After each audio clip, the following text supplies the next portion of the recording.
दोस्तों, इस नई कहानी में आप सभी का स्वागत है। दोस्तों, आइए आपके बीच एक और नई कहानी लेकर आए। दोस्तों, आज की कहानी का नाम है ननद के पति से शादी, एक अनोखी दास्तां है। यह एक मोरल स्टोरी है। तो चलिए हम आप लोगों को कहानी की तरफ ले चलते हैं। यह कहानी राजस्थान के एक छोटे से गांव की है, जहां परंपराएं और रिश्तों की गरिमा बहुत मायने रखती है।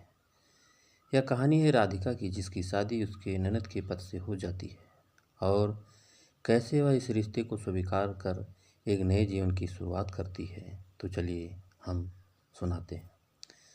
राधिका की शादी बड़े धूमधाम से उसके ससुराल में हुई थी। वह बहुत खुश थी, क्योंकि उसे ऐसा परिवार मिला था जहां हर कोई उसे बेटी की तरह चाहता था। उसकी ननद सुमित्रा उसकी सबसे अच्छी दोस्त बन गई थी। लेकिन खुशियों पर तब ग्रहण लग गया जब अचानक सुमित्रा का असमय निधन हो गया। उसके पति विजय इस सदमे से टूट चुके थे। उनका एक छोटा बच्चा था जिसे अब माँ की ज़रूरत थी। गांव की परंपरा के अनुसार विदुर पुरुष की शादी परिवार में ही किसी अन्य लड़की से करा दी जाती है, ताकि बच्चा अपनी माँ के प्यार से वंचित न रहे। इस परिस्थिति में परिवार वालों ने राधिका को विजय से शादी करने का प्रस्ताव दिया। यह सुनकर राधिका का मन विचलित हो उठा। उसकी आत्मा इस बात को स्वीकार नहीं कर पा रही थी कि उसे अपने ही नंदोई से विवाह करना होगा। विजय इस रिश्ते के लिए तैयार नहीं थे, क्योंकि वह अभी भी सुमित्रा की यादों में खोए हुए थे। परिवार और समाज के दबाव के कारण दोनों के पास ज़्यादा विकल्प नहीं थे। राधिका के मायके वालों ने भी समझाया कि यह विवाह सिर्फ समाज की रस्म नहीं, बल्कि एक बच्ची के भविष्य का भी सवाल है। आखिरकार बहुत सोच विचार के बाद राधिका और विजय का विवाह संपन्न हो गया। लेकिन शादी के बाद भी दोनों के बीच एक अजीब सी दूरी बनी रही। विजय सुमित्रा की यादों से बाहर नहीं आ पा रहे थे और राधिका भी अपनी नई जिम्मेदारी के बोझ से दब रही थी। लेकिन धीरे धीरे समय के साथ चीज़ें बदलने लगी। राधिका ने अपने धैर्य और प्रेम से विजय को जीवन में आगे बढ़ने के लिए प्रेरित किया। उसने न केवल बच्चों को माँ का प्यार दिया, बल्कि विजय को भी समझाया कि अतीत की यादों को संजोना अच्छी बात है, लेकिन जीवन हमेशा आगे बढ़ता रहता है। समय बीतने के साथ विजय को एहसास हुआ कि राधिका ने उसके जीवन में नई रोशनी भर दी है। उसने पहली बार उसे उस नज़र से देखा जिससे एक पति अपनी पत्नी को देखता है। धीरे धीरे दोनों के बीच प्यार पनपने लगा। राधिका ने न केवल एक माँ के रूप में बच्चे को संभाला, बल्कि विजय को भी एक नया जीवन दिया। इस तरह जो रिश्ता एक मजबूरी से शुरू हुआ था, वह धीरे धीरे सच्चे प्रेम में बदल गया।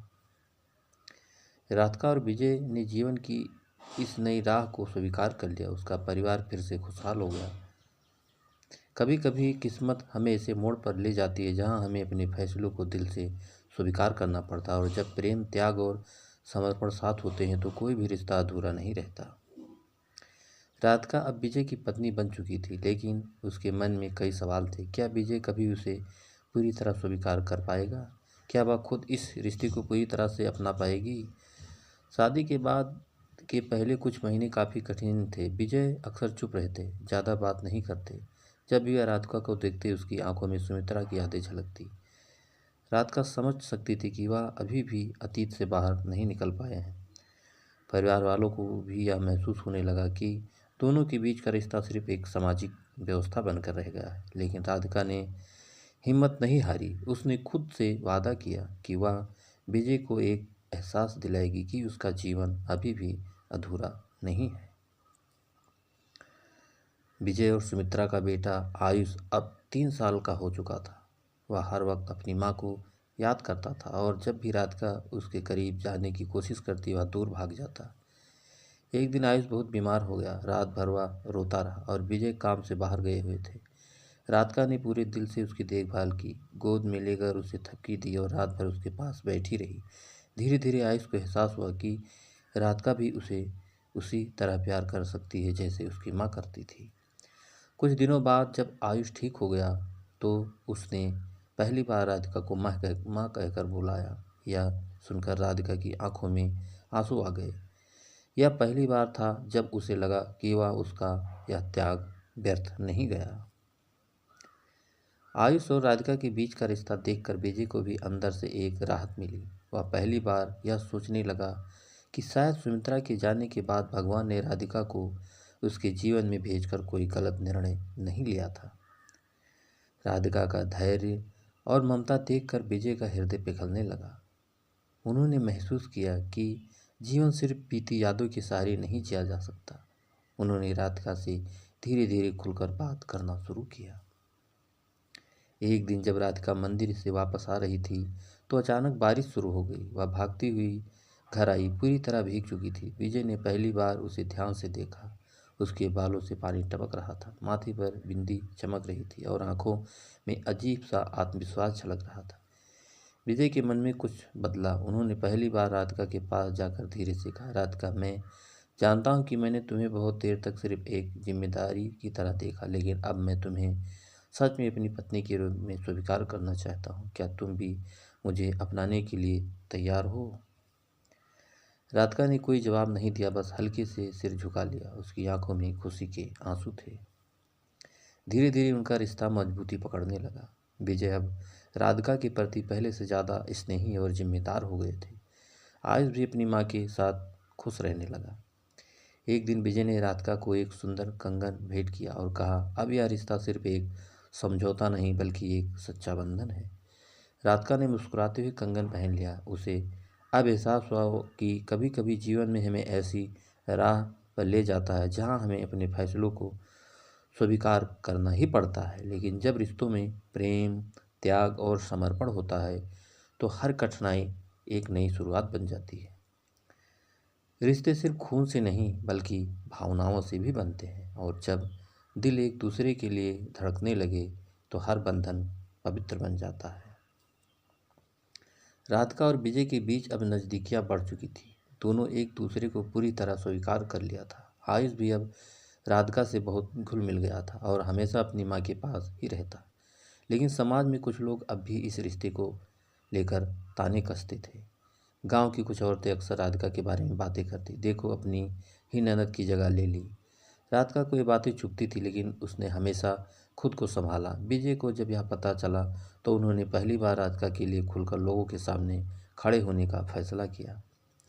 गांव के किसी भी आयोजन में जब राधिका जाती तो लोग उसे अजीब नज़रों से देखते, लेकिन एक दिन जब गांव के मंदिर में सत्संग रखा गया तो विजय ने सबके सामने कहा, राधिका ने सिर्फ मेरी पत्नी बनकर नहीं बल्कि इस परिवार की रीढ़ी बनकर सब कुछ संभाला। जब मैं बिखर गया था इसने मुझे संभाला। जब आयुष माँ को तरस रहा था इसने उसे गोद में लेकर रातें गुजारी। अगर ऐसे रिश्ते को गलत कहा जाए तो फिर सही क्या है? गांव वालों के पास कोई जवाब नहीं था। धीरे धीरे लोगों ने राधिका को स्वीकार करना शुरू किया। अब उसे ताने नहीं मारता था बल्कि उसकी तारीफ करने लगा था कि उसने इतने कठिन हालत में भी परिवार को टूटने नहीं दिया। समय बीतता गया। विजय और राधिका के जीवन में अब खुशियाँ लौट आई थी। फिर एक दिन घर में एक और खुशी दस्तक देने वाली थी। राधिका माँ बनने वाली थी। जब उसने यह खबर विजय को सुनाई तो उसकी आंखों में खुशी के आंसू आ गए। आज भी बहुत खुश था। वह रोज राधिका के पेट पर हाथ रखकर अपने आने वाले भाई या बहन से बातें करता। विजय अब पहले से ज़्यादा जिम्मेदार हो गए थे और राधिका का हर तरह से ध्यान रखते थे। कुछ महीने बाद राधिका ने एक सुंदर बेटी को जन्म दिया। पूरे घर में खुशियों की लहर दौड़ गई। विजय ने अपनी बेटी का नाम सुमिता रखा, जो सुमित्रा और राधिका के नामों का मेल था। इस नाम को सुनकर राधिका की आंखों में आंसू आ गए, लेकिन ये आंसू दर्द के नहीं बल्कि खुशी के थे। उसे महसूस हुआ कि जीवन उसे सब कुछ लौटा दिया था, एक प्यार करने वाला पति, एक प्यारा बेटा और एक नन्ही बेटी। विजय और राधिका का रिश्ता पूरी तरह प्रेम और विश्वास से भर चुका था। वह दोनों जानते थे कि यह सफ़र आसान नहीं था, लेकिन सच्चे प्रेम और धैर्य से उन्होंने हर मुश्किल को पार कर लिया था। रिश्ते कभी कभी परिस्थितियों से बनते हैं, लेकिन उन्हें निभाने के लिए प्रेम और विश्वास की ज़रूरत होती है। अगर दिल में सच्चाई हो तो हर रिश्ता पवित्र और मजबूत बन जाता है। तो दोस्तों, ये कहानी आपको कैसी लगी हमें कमेंट करके ज़रूर बताइएगा और एक लाइक ज़रूर कर दीजिएगा, क्योंकि आपके लाइक से ही हमें मोटिवेशन मिलता है। और दोस्तों, अगर अभी तक आपने हमारे चैनल को सब्सक्राइब नहीं किया है तो जल्दी से आप हमारे चैनल को सब्सक्राइब कर लीजिए, जिससे इसी तरह अच्छी अच्छी और प्यारी प्यारी कहानियाँ आप लोगों के बीच पहुँचाता रहूँ और आप लोग कहानियों का आनंद उठाते रहें। तो दोस्तों, एक नई कहानी के साथ आपसे फिर मुलाकात होगी। तब तक के लिए